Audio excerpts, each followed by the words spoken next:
Hello दोस्तों, कैसे हो? आपका स्वागत है त्रिपान स्टडी सेंटर में। आज जो हम करने जा रहे हैं, there is a chromosome and sex determination. There is a most important topic for the 10th class student. There are sex of inborn individual to determine in a difference way in a difference kind of organism. You will learn about the sex determination in humans, birds and honey bee in this section. And there is a most important for the human, birds and honey bee of sex chromosome or discussion of this topic. In some diploid organisms, a specific chromosome have a role in the sex determination. Such a chromosome are called a sex chromosome, and the rest of the chromosome as a set are there is called is a autosome. There is a first point here.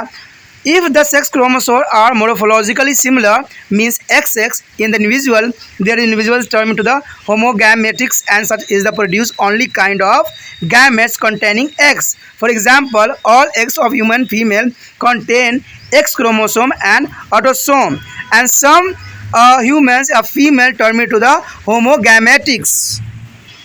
Here showing this picture, there is a female has the XX chromosome is a 22 pairs of chromosome are present here, and the male here the XY chromosome. There is the produce the X chromosome of female, and one chromosome is a male. There is a gamete is a XX chromosome, and XY chromosomes are depend upon to as a male gamete. There is a most important diagram for here. दोस्तों, हमारे समक्ष बहुत important topic आ गया है गुणसूत्र तथा लिंग निर्धारण। देखिए, ये बहुत इंपॉर्टेंट है 10th क्लास के बच्चों के लिए जो सीबीएसई पढ़ते हैं, उनके 10th क्लास में भी जो है ये काफ़ी इंपॉर्टेंट है गुणसूत्र तथा लिंग निर्धारण के चैप्टर। कहते हैं कुछ द्विगुणित जीवों में एक विशेष गुणसूत्र की लिंग निर्धारण में एक भूमिका होती है, और इस प्रकार के गुणसूत्रों के लिंग गुणसूत्र यानी सेक्स क्रोमोसोम अथवा समुच्चय के शेष गुणसूत्र को अलिंगिक सूत्र जो है ऑटोसोम्स कहते हैं, जो ये काफ़ी इंपॉर्टेंट रहता है। अगर दूसरी बात यहाँ पर देखें तो जब किसी व्यक्ति में लिंग गुणसूत्र और कारकीय गुण जो दृष्टि से सामान्य यानी XX होते हैं, तब उसमें जो है समयुग्मक कहलाते हैं। ऐसे व्यक्तियों में केवल एक ही प्रकार के गैमेट यानी युग्मक बनते हैं जिनमें हम X गुणसूत्र होता है। अगर उदाहरण के तौर पर हम देखें तो आपको दिखेगा कि मानव मादा के सभी अंडों में X गुणसूत्र होते हैं। ये तो आपको भी नॉलेज हो गया होगा। अंततः मानव मादा को जो है समयुग्मकी यानी होमोगैमेटिक्स कहते हैं, क्योंकि इसमें जो है मादा को हम समयुग्मकी यानी सामान्य गुणसूत्र होते हैं, इसलिए समयुग्मक कहते हैं यानी होमोगैमेटिक्स कहते हैं। अगर इस बात को अगर डायग्राम में समझने की कोशिश करोगे तो यहाँ डायग्राम जो है प्रस्तुत है। दोस्तों, यहाँ पर एक डायग्राम प्रस्तुत है जिसमें आप देख सकते हो कि जो पुरुष है उसमें जो है 44 ठीक है XY क्रोमोसोम प्रेजेंट होते हैं, यानी इसके 22 जोड़े क्रोमोसोम यहाँ प्रेजेंट होते हैं। अगर वही स्त्री को देखोगे तो इसमें जो है 22 जोड़े क्रोमोसोम प्रेजेंट होगा जिसमें XX गुणसूत्र होगा। यानी इसमें देखोगे, स्त्री में देखोगे तो समयुग्मक पाया जाएगा, और जो पुरुष में देखोगे उसमें विषम पाया जाएगा यानी डिफरेंट पाया जाएगा। जब कहते हैं अगर पुरुष में से X क्रोमोसोम और स्त्री में से X क्रोमोसोम, कहते हैं स्त्री जो होती है यानी औरतों में सिर्फ XX क्रोमोसोम ही सदैव निकलती है, लेकिन लड़का होना या ना होना ये जो है Y क्रोमोसोम पर डिपेंड करता है, जो कि पुरुषों में होती है। आज के समाज में एक बात आपको हमेशा देखने को मिला है, चाहे पढ़े लिखे व्यक्ति हो चाहे अनपढ़ हो, ठीक है, लड़का होना लड़की ना होना ये जो है स्त्रियों को ही दोष ठहराते हैं और वो कमज़ोर होने की वजह से उन पर ही दबाव डालते हैं। लेकिन ऐसा संभव नहीं है। ये सदैव लड़का होना जो है पुरुष पे डिपेंड करता है, और पुरुष में जो है XY क्रोमोसोम में से कौन सा क्रोमोसोम है जो फर्टिलाइज हुआ है शायद पुरुष को भी पता ना हो, न स्त्री को पता हो। तो इसमें जो कहते हैं कुछ हद तक जो है किस्मत का भी बात यहाँ पर रहती है। तो इसके लिए सिर्फ औरत को दोष ठहराना कदाचित उचित नहीं है, और इस बात को समाज को भी समझना चाहिए। और आप जो वीडियो देख रहे हो, पढ़ लिखे बच्चे हो, उनको भी इस बात को समझने की ज़रूरत है कि लड़की होना चाहे लड़का होना ये जो है लड़कियों पर डिपेंड नहीं करता है। लड़कियों में सदैव ही समयुग्मक होता है यानी सामान्य युग्मक होते हैं, यानी XX क्रोमोसोम होता है। लेकिन अगर लड़कों का Y क्रोमोसोम लड़की के X क्रोमोसोम के साथ फर्टिलाइज होता है, तभी जाके जो है लड़के का जन्म होता है और उत्पत्ति होता है। कहते हैं आज तो इस सवाल का जो है प्रश्न ही नहीं उठता है, क्योंकि आज जो है लड़का लड़की एक सामान्य है। दोनों को अगर सही अपॉर्चुनिटी मिले, सही मौका मिले, तो दोनों के दोनों जो हैं अपने आप को इस विश्व के लिए बहुत कुछ करने के सक्षम रखते हैं और क्षमता रखते हैं। इसलिए आज मनुष्यों को ये बात नहीं समझना चाहिए कि लड़का है चाहे लड़की है, दोनों का जो है समाज में बराबर इज्जत होना चाहिए, सम्मान होना चाहिए, और दोनों जो है सर उठा के अपना जीवन को यापन कर सके, और कोई भी किसी प्रकार की प्रॉब्लम क्रिएट न हो सके। The next topic is a sex determination in a human. There is a most important topic here. There is a sex chromosome is a male are morphologically are dissimilar is X, Y, such as individual produce two types of gametes, one containing X and the other is a containing Y, and there is called to hetero is a gametics. For example, human male produce two kinds of sperm is a X bearing and Y bearing sperm. When the human eggs are fertilized by the X bearing sperm in girl born, there is a human eggs to fertilized by the sperm having to Y chromosome in the boy born. There is a whether there is a unborn will be a male and female purely matter to the chance, and no parents can be blamed for the sex of the pregnancy. There is a most important thing here, and the next is a sex determination in the bird. There is a most important topic here, sex determination in a bird. You have a just study the XX and XY types of determination in a human. These types of a sex determination in the found in the other and members and the most of insect. However,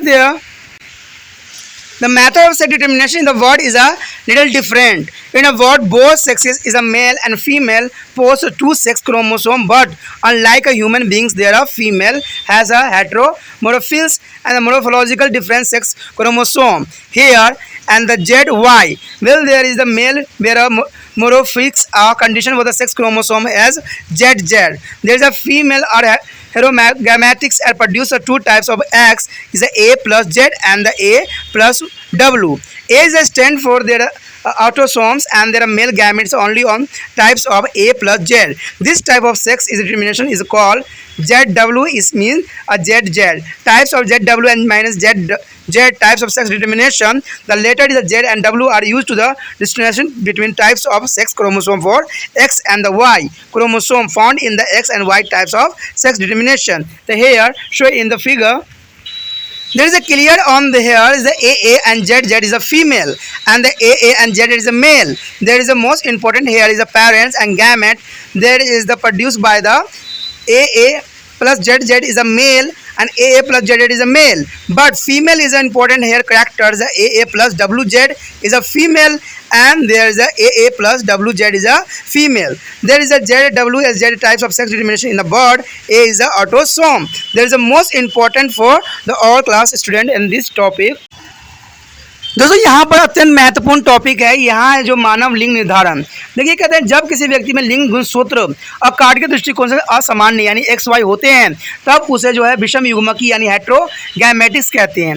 ऐसी विशिष्ट दो प्रकार के gamete बनते हैं, एक में x chromosome तथा दूसरे में वाई क्रोमोसोम होते हैं। उदाहरण के तौर पर मानव नर दो प्रकार के शुक्राणु यानी एक्स युक्त और वाई युक्त उत्पन्न करते हैं।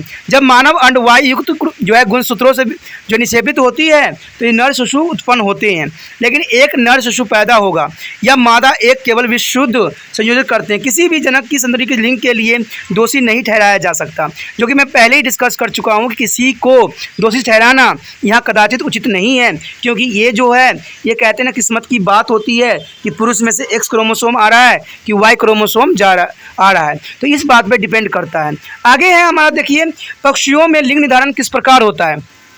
ये भी बहुत विचित्र घटना है जिसको आपको जानना चाहिए कि पक्षियों में लिंग निर्धारण किस प्रकार होता है। कहते हैं अगर हम जो है पक्षियों के लिंग निर्धारण देखें तो अनुवांशिक नियम पर जो है आपने देखा होगा, जो हम आगे पीछे चैप्टर किए तो वो इम्पोर्टेंट था। इसमें एक्स एक्स वाई वाई प्रकार के लिंग निर्धारण के बारे में भी आपने पढ़ा है और जाना और समझने की कोशिश किया है। कहते हैं इस प्रकार का लिंग निर्धारण स्तनधारियों में जिनमें जो है मानव ही सम्मिलित है और अधिकांश कीटों में पाया जाता है। हालांकि पक्षियों में लिंग निर्धारण प्रणाली थोड़ी भिन्न है। पक्षियों में नर और मादा दोनों में दो लिंग गुणसूत्र होते हैं, लेकिन मानव के विपरीत।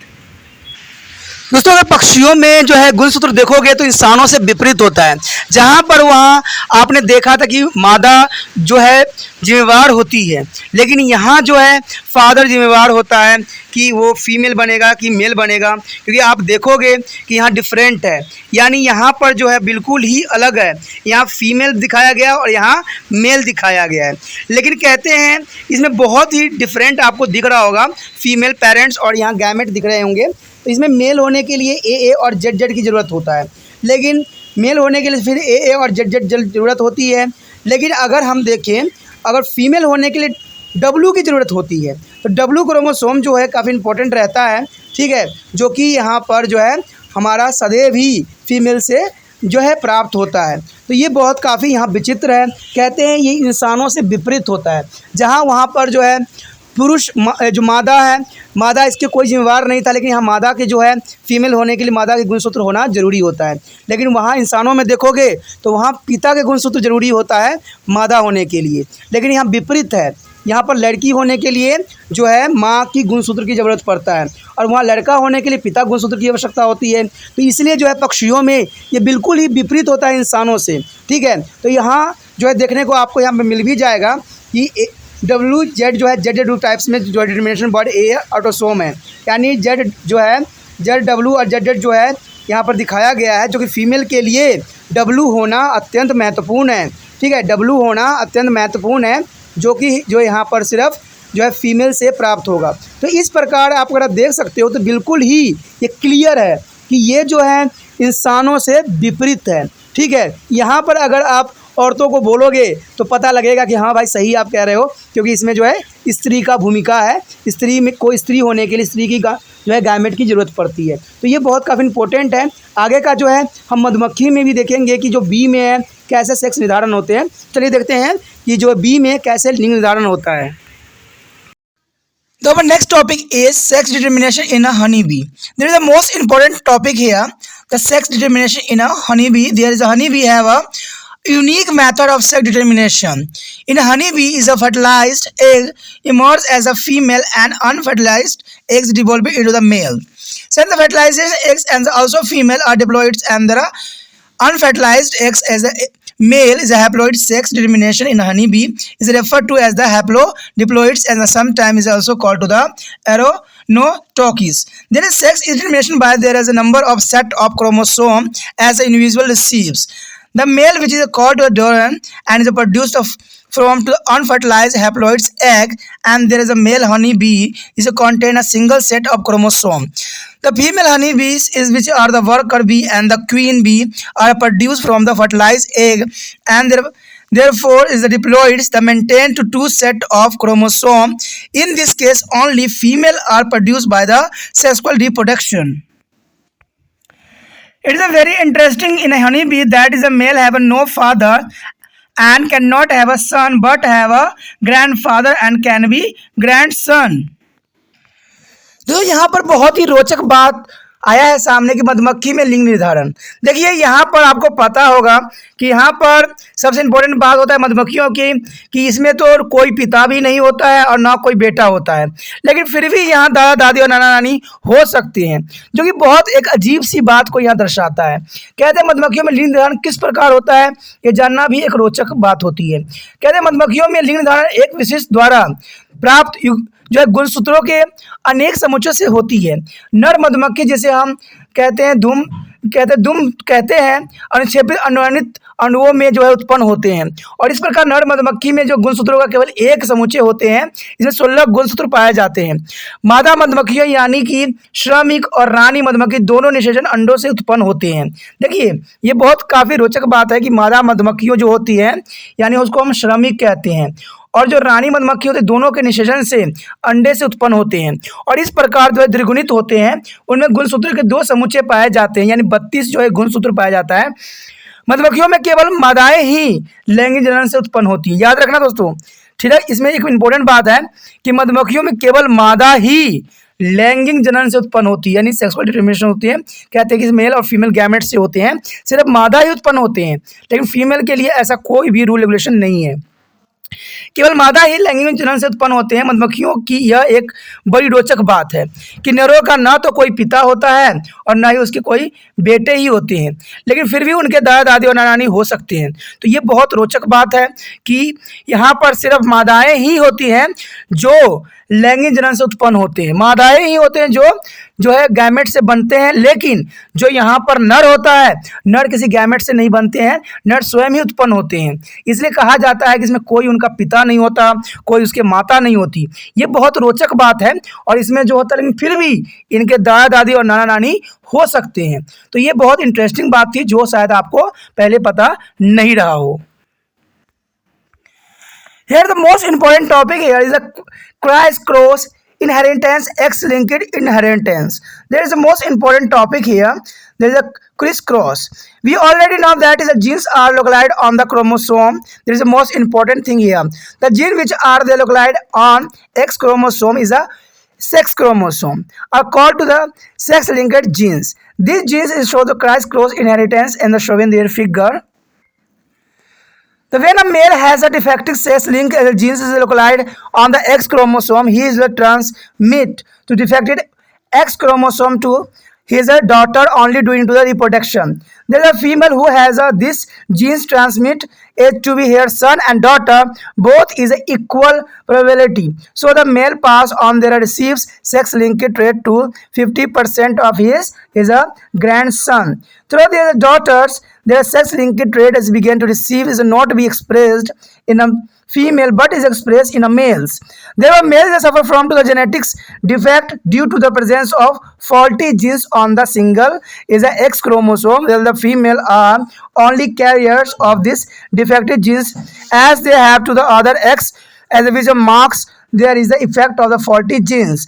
The trait is showing up to the female only both X chromosome from their mother and father have a faulty genes. Here shown in this picture, here is the father and mother. There's a linings equation here is present. Their father and mother is the haplophilics are affected to the chromosome and their mother is a normal.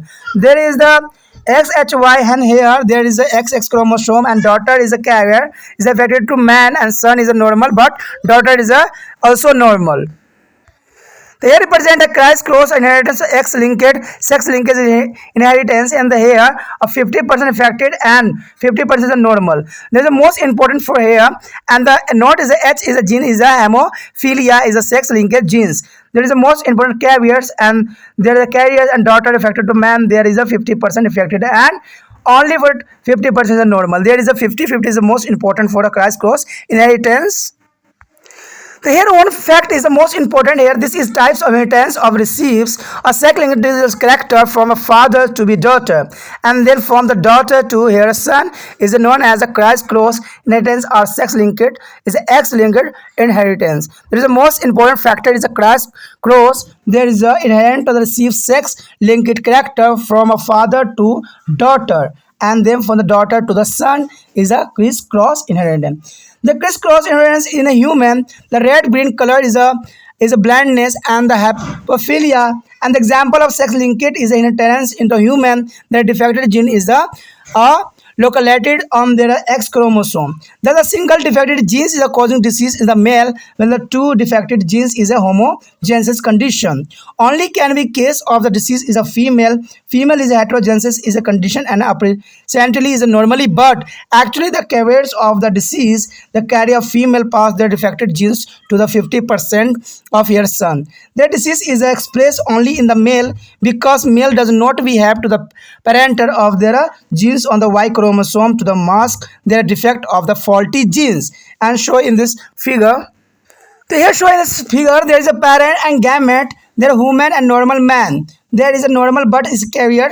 There is a normal daughter and normal son is present and the C gene from a normal color of vision of and a small C gene for color of blindness is a hair. The normal daughter is a color blindness son and the hair they represent and the pregnancy of the carrier females of the color blindness and the man with hair. But here a second condition is a very different. There is a parent, the gamete is the carrier of XX female and the normal XY male.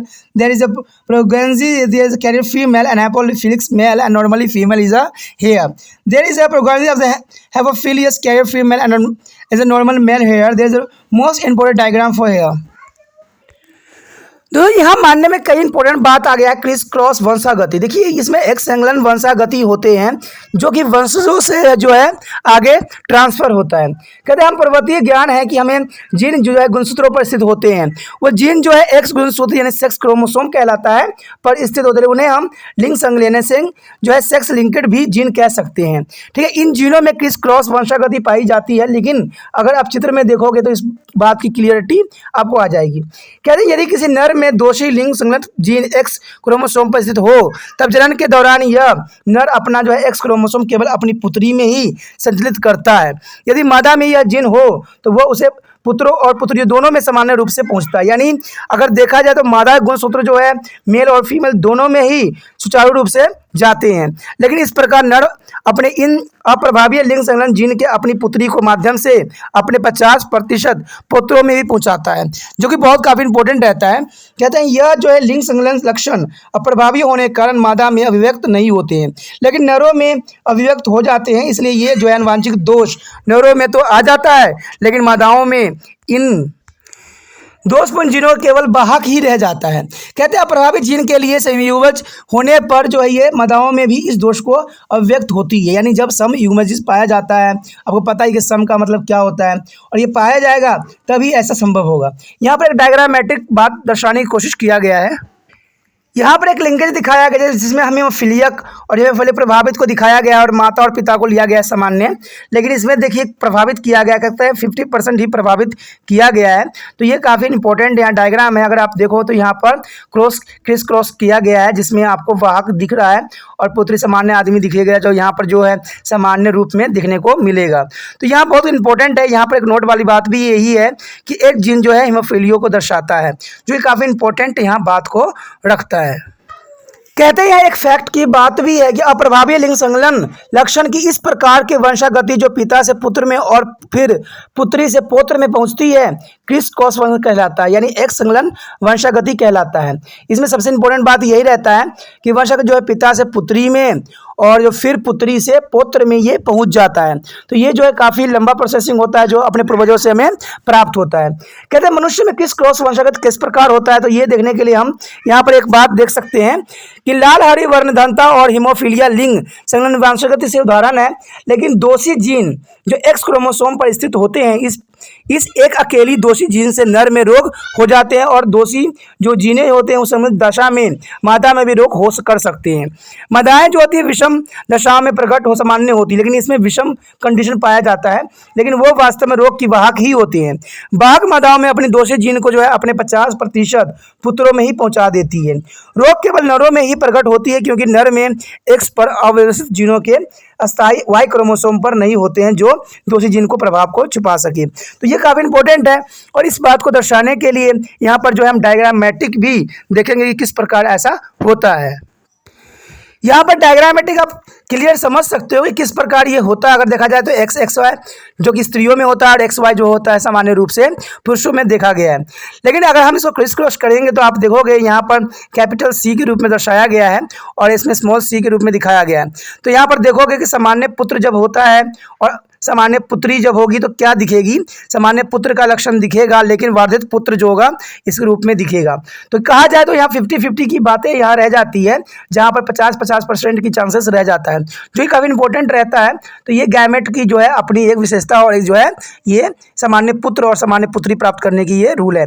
लेकिन अगर आप देखोगे तो यहाँ पर जो है पुत्र जो होगा सामान्य होगा, लेकिन कंडीशन जब होगा सी के साथ संलग्न करेगा, लेकिन वर्धित पुत्र जब होगा जब उसमें कोई भी सी के साथ कोई रिलेशन नहीं रहेगी। तो ये काफ़ी इंपॉर्टेंट बात यहाँ पर रखता है।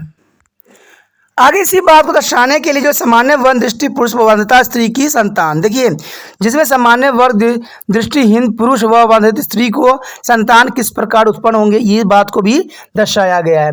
अगर माता पिता अगर लेते हैं, अगर वंद अर्थित स्त्री है और सामान्य वर्ग से पुरुष है, अगर उसमें अगर फर्टिलाइजेशन होती है तो उसमें देखा जाएगा तो सामान्य पुत्री ही जन्म लेगा या सामान्य पुत्र ही होगा, लेकिन वाहक पुत्री यहाँ बन जाएगी, ठीक है, इन कैरियर्स बन जाएगी वो।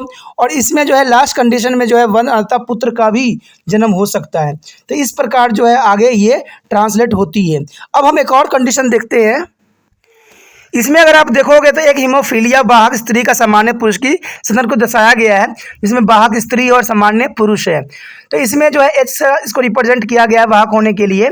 तो इसमें आप देखो गैमेट जो है कैसे बन रहा है, और इसमें अगर आप देखोगे तो वाहक स्त्री सबसे पहले बनेगी और हीमोफिलिक पुरुष जो होगा सेकंड नंबर पर बनेगा। लेकिन इसी कंडीशन को अगर देखा जाए तो सामान्य स्त्री और सामान्य पुरुष अंत में बनेगा। लेकिन कहते हैं कि कुछ न कुछ गुण जो होते हैं, तभी तो कहा जाता है कि माता और पिता का गुण जरूर जो है बच्चों पे इसका प्रभाव डालता है।